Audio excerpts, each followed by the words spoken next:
We have a very special guest on tonight's call who's going to do the majority of the presenting and the talking. This is a doctor. This is Dr. Tiffany Hendricks. Now, Dr. Tiffany is a doctor that is, there's not, how do I say this without putting my foot in my mouth, which I have an absolute gift for? We know that there are life-saving medications out there that are wonderful, and we thank God for them. But Dr. Tiffany is a doctor that believes that you cannot medicate away a lifestyle problem.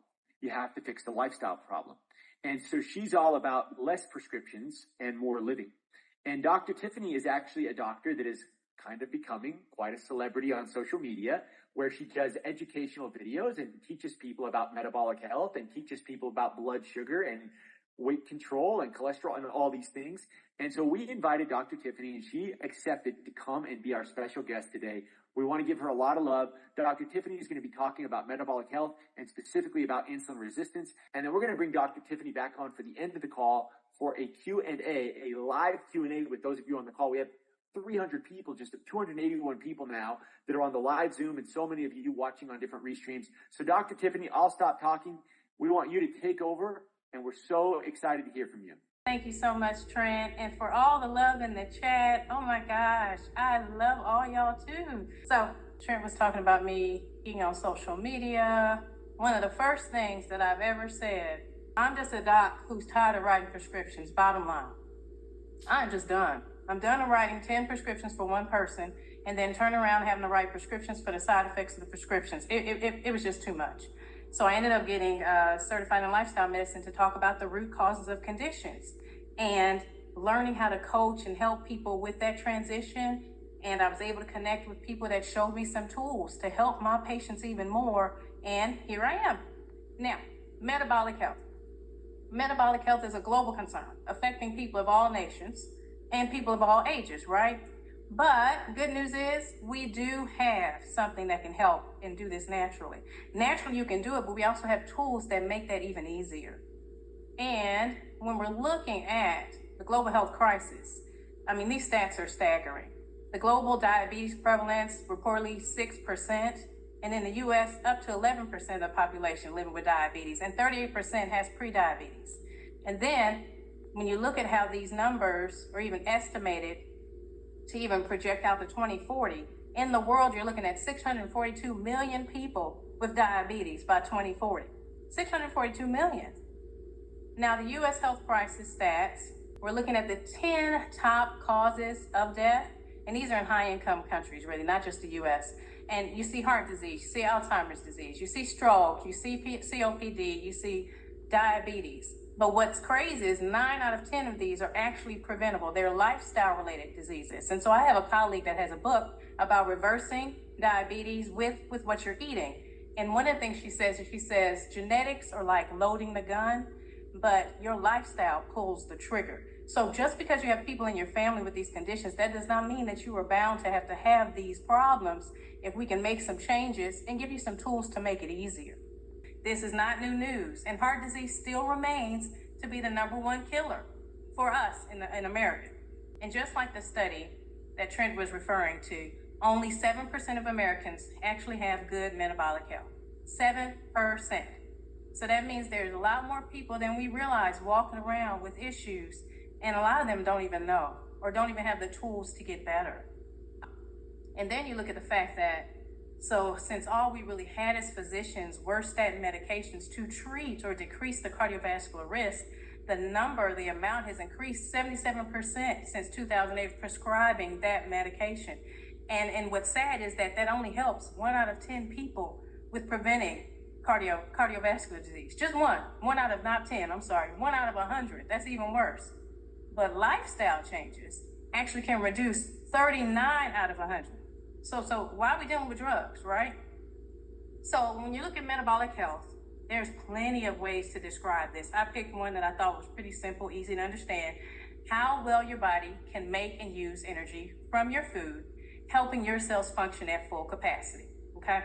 Now, since I have people here and I have a tendency just to rattle on, I'd love for people to put in the chat if they know anyone who has any of these conditions or if they deal with these conditions. If I'm honest, when I go to family reunions, I can't walk in a room without tripping over somebody who has something that's on this list. It is just that prevalent. Or when I go to church functions, so many people are dealing with type 2 diabetes, heart disease, lung disease, and so many people are on medications that I wish they weren't on. So I know this is something that I'm not the only one that's had to run across. So then what is driving this health crisis, right? Well, you have big food, which is what I like to call them, and big agriculture. And when you look at the big food graph, I mean, come on, that's everything. Anything that's packaged, boxed, or with a barcode. And so all these things, which are processed foods, meaning all the fibers been pulled out of them, all the things to make them more addictive, more attractive, that's what's in these things. And we're living the results of that. And then, of course, our fiber isn't fibering like it used to. I mean, you have your pictures of your old carrots, how they look so much different to carrots now, your old apples and how they look different to the apples now. I mean, the reality is things have much less fiber in it. Fiber was there on purpose to help dampen the effect of this glucose, these starches, so that way we wouldn't be in the predicament that we're in now. And then even with our meats and the toxins that are in the water, the antibiotics and the steroids that we're giving, our chicken, we're just making foods that really weren't made for us to be eating this way. And that's why we're dealing with these conditions. And so, of course, when you have the modern food environment doing all this, and it's setting up all these conditions, what it does is it allows Big Pharma to say, hey, let's make drugs to fix that. And they lead that and pass it on to doctors in medical school, people like me. So for this condition, we have to prescribe this. And we prescribe them because we don't know any better. And then the same Big Pharma is putting more money back into this modern food environment with all those companies to keep doing all this stuff, to keep us in this horrible loop to where we're getting older, having low energy, can't really lose weight, and constantly hungry. So I'm about tired of that. And I'm sure the rest of you are too. So looking at this graph here, what do these symptoms have in common? And if I am really honest, symptoms and diseases, I didn't really understand insulin resistance. I knew about metabolic syndrome. That's something we were taught, syndrome X. But as far as understanding that insulin resistance was really at the center of this, that was something that I had to do some research and look into myself. So I know I'm not the only one that didn't understand that. But when I did, it made all the difference. Because then all these other crazy symptoms started to make sense. The skin tags. I mean, for people of color, we look at these skin tags and they're almost like a badge of honor from us getting older. No. That is insulin resistance. That is overgrowth in those skin cells because insulin has some growth hormone function, right? Same thing with the pigmentation. That's not a dirty neck, even though sometimes it is, but most times that's from overgrowth from pigmentation. And so for all this time, you'd be looking at somebody, people get fussed at for being dirty, and they really just need to go see their doctor and fix their insulin resistance. Cravings for sugar and salty snacks, brain fog, irregular cycles, erectile dysfunction, low thyroid issues, and then psoriasis. Psoriasis got me because I actually had a patient with psoriasis, and I said, oh my gosh, yeah, insulin resistance with that too? And the adult acne, that was a beast. I mean, who gets acne in their 40s? That was no fun at all. But that's insulin resistance, right? And so when you actually start reversing that, it means the whole world to so many people. Now, the big issue is this big visceral fat sitting right here. I mean, the snatch thing, that's the thing. Everybody wants to have a small waist, but what's more important is getting that fat from around those organs, because that's what puts us at risk for heart disease, which is the number one killer, right? So insulin. Insulin is a hormone that has many functions. And one of the ones that I like to talk about really is how it regulates blood sugar, okay? So when you're eating, and we're just gonna simplify this, and your food gets broken down into glucose. Now, certain macronutrients don't get broken down into much glucose or get glucose at all. But the point is, when you eat, it's gonna get broken down into some sort, we're gonna say glucose for energy, okay?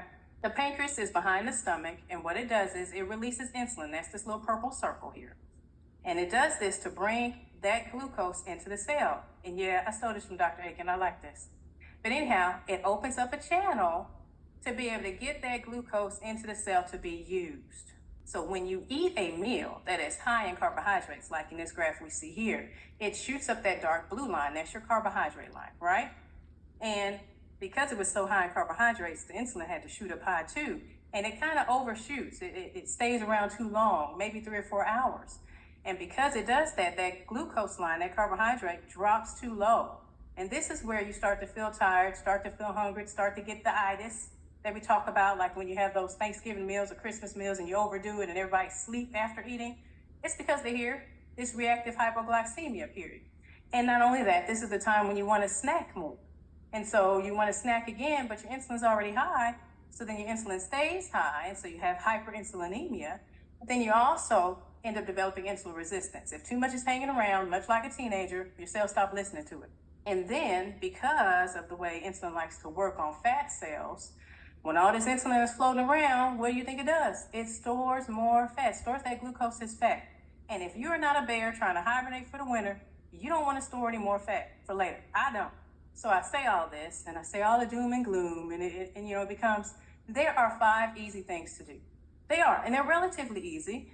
1, having a lower carb lifestyle with lower glycemic index, and you can get on the University of Sydney's website to be able to figure out what foods have low glycemic indexes, right? Avoiding processed carbs and refined sugars, that's that bag, box, barcode food that is nobody's friend. Nobody needs to be eating those. In fact, things are getting so processed now, it's like our body doesn't even know what to do with it. It's like, what is that? Oh, I think it's fat, I'm gonna store it as fat. I don't want that. Then exercise, weight training, that whole cardiovascular thing that we used to push for years, that's not the only thing we need to be doing. We need to be doing weight training, build up our muscle, build up our bones. That actually helps. And then high fiber, and I have people that have already been like, I don't eat vegetables, so what do? Well, we got some tools to help you. But we have studies that show that having more fiber, having more plants in your diet and what you eat can actually improve your sugars, your cholesterol, your blood pressure. There's actually even programs based upon that alone. Now, 40 grams is the target amount of fiber that was shown to compete with statin medications, but who's eating that? I mean, I wasn't, and I call myself trying to be very healthy. It is hard to do. I mean, that's what, 10 apples, 5 bushels of broccoli? Nobody's doing that. And then time-based eating. But, of course, when you have something that can help you do those 5 things don't become daunting tasks. They become something that's easier to do. So we all have GLP-1, that's a hormone.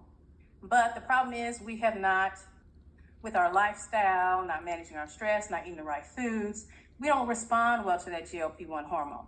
Now, when I say this term, you have to be kind of living under a rock to not know anything about the synthetic form that the pharmaceutical companies have made, the Wegovy, Ozempic. That's a way to astronomically increase that GLP-1 protein.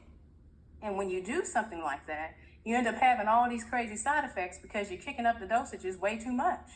I mean, these medications were originally made for diabetics, and what's sad is, I can't even get my diabetics to get this medication because too many people want it for the weight loss. I mean, so many people want this med that they are writing me up because I don't want to write it.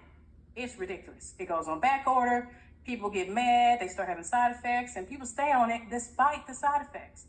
Why not do something that's going to naturally boost what that medicine is trying to do without giving you all those crazy side effects?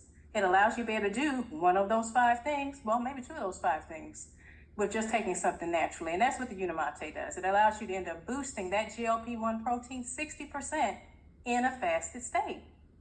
Now, if anybody follows me on social media, I love the whole Matrix reference because that's what I felt like. I felt like I was originally, like I got my red pill and I was released from the Matrix. I was allowed to see life for real and actually live, in what's really happening. So it's all about perspective. So if I told you intermittent fasting was really intermittent eating, would that make it sound better? I mean, because I have so many people that when I start bringing up intermittent fasting, they go running for the hills like, no, I don't want to do it. But it really is just doing intermittent eating, but there's so many benefits. Increased focus, reduced inflammation, growth hormone going up, boost immune system, and the weight loss. I mean, that's nice to have the fat burn, and I'm not gonna lie, that little side effect of fat burning, I signed up for that. I'm with Misty on that. I signed up for that. But when you go long periods without eating, your pancreas stops secreting insulin and then starts to secrete glucagon. Now this hormone, what it does is, it signals the body to tap into fat cells for energy. So it goes into the freezer for those stores of energy. And that way you start burning your love handles for energy.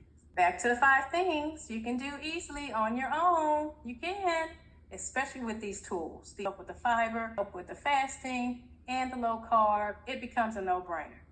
And it has helped me be able to help so many people need less prescriptions to enjoy more living.